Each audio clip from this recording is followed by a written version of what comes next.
So what I'd like to talk about is really trying to first introduce our exploration toolbox, our sandbox, which I'll talk about in a moment, with semester and augmented realities that I just taught together with two amazing TAs in summer, and how we explored how we could use generative AI there. So what if we could actually at SIAT change the conversation from what you often see in the media of, not all that, but often it's really about, oh, plagiarism, we need to prevent this, this is dangerous, this is... Basically, I think this is not constructive or useful questions, because AI is out, the Pandora box is open, or whatever box it is there, it will only get better. It will be pretty much impossible to ban it, no matter what some countries will try and do. So the question is more like, okay, what if we try and embrace it? What if we try and see and explore how we could actually use it? What if we try to figure out how you could actually use it in your own journeys to improve your own learning, growth, and so on? What if we as instructors try to work with you, the students, together to try and figure out how we can actually do this best? And what if we work with the university administration? So I was actually quite happy to see that we don't have a strict policy, because this means we can actually explore and see. And isn't that what SIAT is all about, or should be about? So what have I explored so far, and why did I get so much feedback from the students? The second part is very easy. I think we really need to co-design this together if we want to embrace and use AI in a meaningful way for what we do in here. So the context of what I'll talk about is the semester in augmented realities. That's an intensive class. I had two chances of teaching it. The first one was in 2019. Back then was a 15-credit course, undergrad class for all kinds of students from across different disciplines, which was fairly intense. We had three major showcases, meaning, okay, this is kind of how the mezzanine looked like there. And then in summer, we also had a new offering, which was slightly reduced, again, based on a lot of student feedback. So we took a 6-week inter-session course in summer. We also cross-listed it, so we actually have two grad students who are also here in this class, who were also part of this, together with lots of undergrad students from different departments. It's a project-based learning class, experiential, team-based. We used a lot of agile. We asked people to do something meaningful with this. And the other thing that we changed that was really important for being able to explore AI was we used an ungrading model where I switched more to a coaching role, and I asked people, the students, to really make an argument in terms of what they want to learn, how they want to learn it, and then what would be the evidence that you actually learn it. So I'm less of the grader and marker, and more of a coach and trying to help people make the argument and learn something. At least so much for the theory. You'll need to ask the students how much it worked in the end. But that is really important to be able to try and use ChatGPT especially, or whatever AI, because my role is less of the person trying to grade and figure out, okay, where did they use it or not. It was more like I was really interested to see and learn how people actually used it, because I think it was actually an amazing opportunity to try this out. I was super grateful for the students who some went really deep into it, some not so much, some tried it out. So we have a huge diversity, and you'll see this in a moment. So what's my own personal journey for this? I had two amazing PhD students as TAs for this class, and we had lots of discussions. So I don't know how many hours we met every week. One question we asked fairly early on was really, okay, can we really let our, especially undergrad students, into the marketplace without knowing how to use AI, even if it's as simple as ChatGPT? Because in the job market, it's increasingly used, or even if you, I don't know what the percentage is of people. Actually, you can ask here, how many of you use any kind of AI for your application into the SIAT grad program? Very few. That's okay. At all. Yeah, because I see, like, for some resumes and so on, it's kind of standard now for a lot of people to use this. So we felt like, okay, we actually need to help people not necessarily help, but open it up basically for the discussion and open discussion. So it's not like, oh yes, I use it, but I'm not going to tell anybody, or navigating these academic integrity issues, which are sometimes a bit tricky. And so basically what we ended up doing is more like a self-experimentation, basically trying to see, okay, how can I actually use it? So being a researcher was like, well, okay, I should actually walk the talk. So I looked for like, okay, well, we have LinkedIn Learning. You have free access. It's curated tutorials. Guess what? They have really good tutorials on how to use this, how to do prompt engineering. If you don't know what the term prompt engineering is, look it up and so on. It's super useful. And there's obviously other ones, but yes, there are courses on how to do this properly, and I can only recommend, if you want, especially before you use generative AI, really learn how to do it properly. That will really reduce your frustration level a lot. How we used it? Well, we tried it out in almost anything that we could ethically do, basically. So we didn't put sensitive data into it, of course, but I tried it out for just about anything. Like, okay, here's an assignment to ask. I sometimes try to use ChatGPT as a coach, as a tutor, as a resource, and also in terms of preparing. Like, so the course was intense, right? So we had 4 hours each day, meaning there isn't really that much time for either the students or for us to really prepare everything. And at the same time, I wanted to have properly written materials and so on. So it turned out for these kind of things, for almost anything, it was surprisingly useful. And then, of course, I tried also, okay, what if I give people the virtual reality design document, kind of like a game design document, and the template, and some basic description of the project? How much could it actually help to fill it out? And we had many of these, like, oh shoot, my mind is blown away, how good it already is, if and only if you're really good at prompt engineering. So it turned out to be actually a bit of a lifesaver and sleep saver, because it actually really helped, even if it's just, and I think I told the students, or at least I hope I told them, we actually used it as a it's almost like a collaboration. So often it was me, one of the TAs, and ChatGPT, or instructional coach, me and ChatGPT, and we realized like, oh, they can actually write rubrics. Oh, that's a lot faster, and they're actually in proper English, not my weird German English. So it actually ended up being quite useful. So we did a survey, actually did a lot of feedback. I'll look into some of what we observed in a final survey, basically. And yes, we also got ethics to do this and so on. I won't go through all the things, but there is a lot more. So how did people use this in this project-based class? Yes? I wanted to ask, did you use ChatGPT at all in filling out the research ethics board approval form? The ethics... No, I don't think this one. For the grant application to get extra funding to do teaching learning grant, yes. I mean, it was like 80% written by ChatGPT, but a lot of iterations. So it's more like a ghostwriter. So the ideas are all ours, but all the details and the phrasing, it's just faster than I can ever write. Like, sorry. And for the and for the ethics, I don't remember.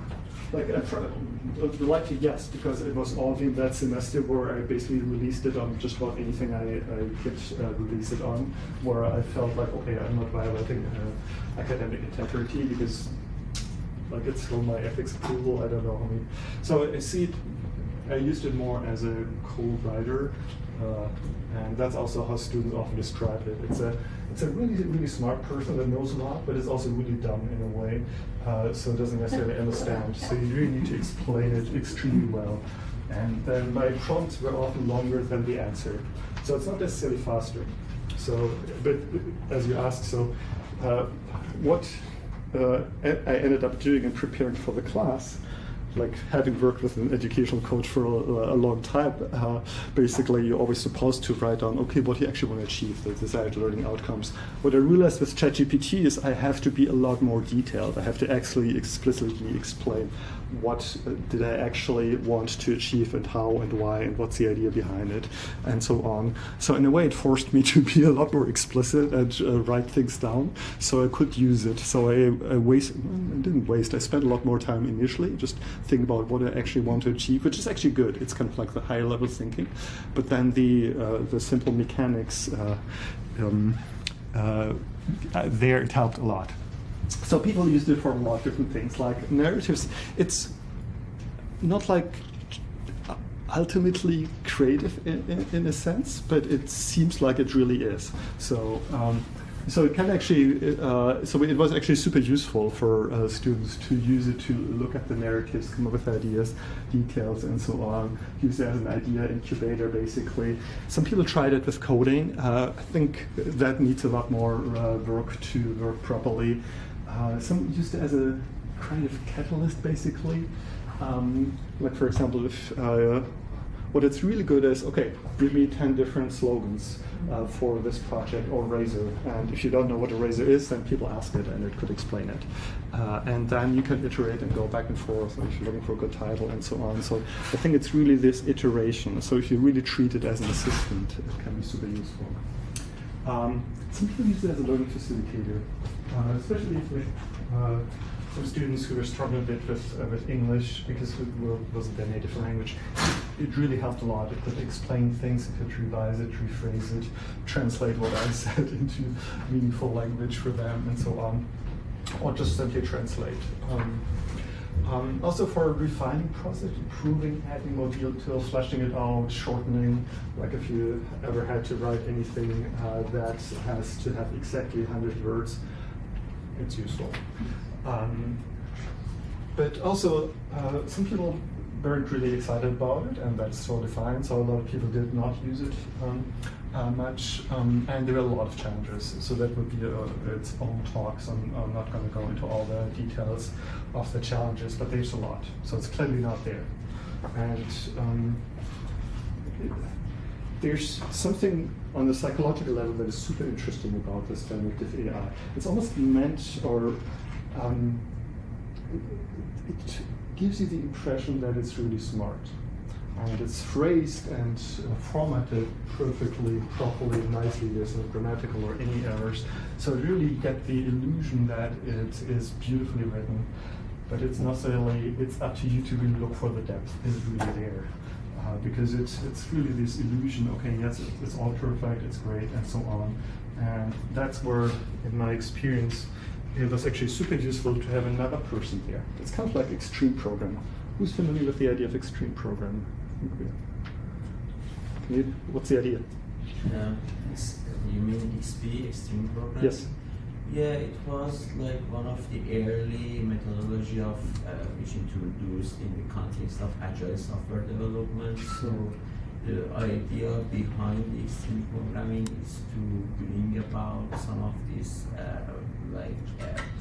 earlier coding practices, like using pair programming, like all of those kind of things, in order to enhance the performance and develop the real working software faster. Yeah. So if you ever want to learn program or anything, this kind of pair programming or pair writing approach is really interesting. So the idea is basically one computer, one keyboard, as many screens as you like. And the person who's observing learns a lot and asks the question, and you're a bit on a meta level there. And I think you kind of often need that as well if you're working on a complex project like this. And with AI, it's the same thing. It was really good to have somebody there. So we also, being a researcher, we also did lots of different ratings.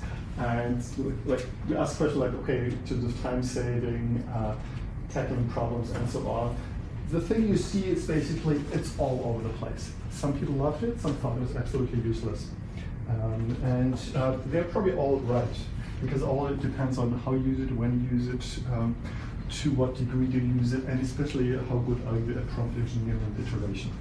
Like for me, basically, like the first prompt, wasn't so good. Now I'm getting better, and the results are getting better. So it's kind of like I'm learning with the system how to deal with it. It's like a personal secretary, and you need to really work on the almost relationship or how to phrase it so she or he or it, whatever, they understand it. And we asked lots of more questions. Again, the same thing. some people are at the extreme, so absolutely great, absolutely useless. Won't go into the details here. But we also ask a bit more in terms of, okay, what are people suggesting for really enhancing the usage of this? So one was really where people were like, well, okay, we kind of need to learn how to actually deal with this technology. So it's almost like maybe, I mean, I put resources out there in the class in terms of how to do prompt engineering, but people are so busy because it was only 6 weeks. Almost feel like, yes, maybe we should do this as a required watching, is to really learn more about this. Timing. So we did some workshops on this, but we only kind of like a week or two in realized like how important it really is. So I think we should have done the workshops a lot earlier in this class. So if you, same if you're a TA and your class wants to do this, make sure you put it in early. And then some people wanted more support, some thought it was enough, some weren't. Again, that depends a lot on how self-sufficient people are. You're all grad students, so I trust that you would be able to do this and learn yourself, but really make it almost like a research project, do it well.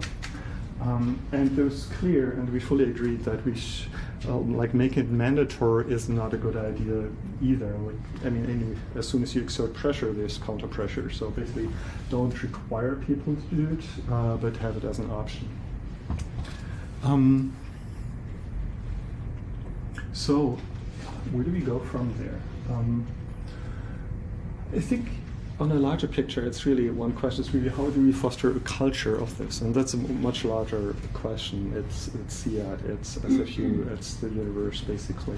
How do we do this, and how do we openly talk about it? So it's not, and I think here this is great, and Kate, thanks so much for initiating this. I think it's really important that we have these conversations. So it's not like in the hallways people are talking about how to use this and how to get away with it, but really have an open conversation and seeing what we could actually do with this. How do we really leverage this? I think it's like any powerful tool. You can use it for evil, you can use it for good, you can use it for whatever your purpose is. I think here, in this context, I think there is an opportunity to really use it to enhance creativity, learning, growth, but it could also be the opposite. Like if people just blindly use that, students remark on that, then you might not learn certain things. Like if you use it for all your writing, then you will never learn how to necessarily phrase it yourself properly. So again, it's a question of how you use it. So do you use it as an external resource that does it for you, or do you use it as a coach that teaches you how to do it? So basically, do you use it to help you become stronger, or is there a dependency relationship? What strategies can you adopt to ensure ethical use of AI? Whatever ethical means, that by itself is a much bigger discussion. But I think this will be increasingly important, and the AI will only get better. I mean, maybe some dips and so on, but overall, it is very clear that it's not going backwards, and the evolution is surprisingly rapid. I mean, literally, I think a year ago, probably none of us really heard much about it. I mean, OpenAI existed, but for the longest time, AI wasn't really, it was more like a science fiction thing until it suddenly hit the market with generative AI and DALL-E and Stable Diffusion and all these different tools. And also for us as a university, I think the big question is really how do we really stay ahead with this? How do we plan for it? How do we adapt our graduate regulations so they are compatible and still make sense? And yes, Grammarly used to be just a grammar checker. Now, if you pay for it and so on. So basically, we kind of assume things will stay the same and it will become quite different. And maybe we really need to rethink what we expect and want in education. There's also lots of challenges and concerns. So here's something, disclaimer, yes, just because I'm still in the self-experiment mode, yes, ChatGPT was used to write this. But the quotes are real, I did check. So one part is really, in terms of suggestions, really looking for the impact of this. So one question was about reliance and so on. And how do you strike the balance? Where does it actually support you, help you, and where might it actually be hindering? Authenticity, academic integrity. I'll probably not go too much into this, but yes, it's there. There are also a lot of legal concerns, manipulation issues there. Of course, copyright. It is trained on a lot of things that it does not have the right to use, basically. So there's a problem there. A lot of people are quite critical regarding how good it will become, just because it's often still frustrating to use. People were quite concerned also with over-reliance on it. And some people even suggested, okay, maybe we should really think about, okay, how do we actually evaluate? Or if you even want to evaluate students, what do we really want people to be able to do? Because the times are over where you need to, I hope it's over, where you need to rote learn, memorize all these kind of different things because it's at your fingertip, basically. So the question is more, okay, what do we really need to teach or help you learn, basically? So lots of questions there.